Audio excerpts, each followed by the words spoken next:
Doktor nanonood ng tutorial videos kung paano mag-opera sa gitna ng duty. Pasyente nasawi. Kalusugan ang isa sa mga pinakaiingatan at inaalala ng bawat magulang sa kanilang mga anak. Pero ano ang gagawin mo kung ang doktor na mag-oopera sa anak mo ay nanonood lamang ng YouTube tutorials habang nag-oopera?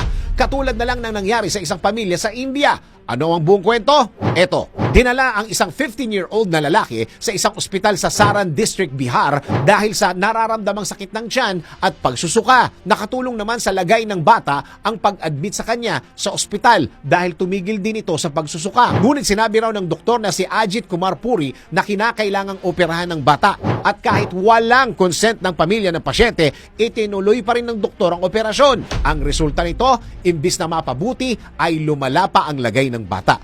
At nang tanungin naman ng pamilya ang doktor kung bakit ganoon ang nangyari matapos ang operasyon, ay sinagot sila nito ng, kayo ba ang doktor o ako?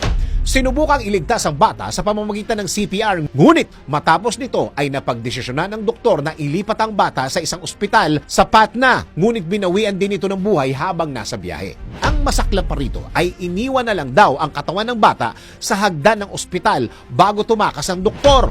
Inakusahan naman ng pamilya na ang doktor ay nanonood ng YouTube tutorials kung paano magtanggal ng gallbladder stones habang isinasagawa ang operasyon.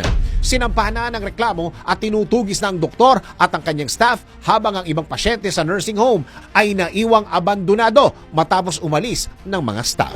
Ikaw, anong masasabi mo sa kalunos-lunos na kwentong ito? DWIZ Research Report. Report.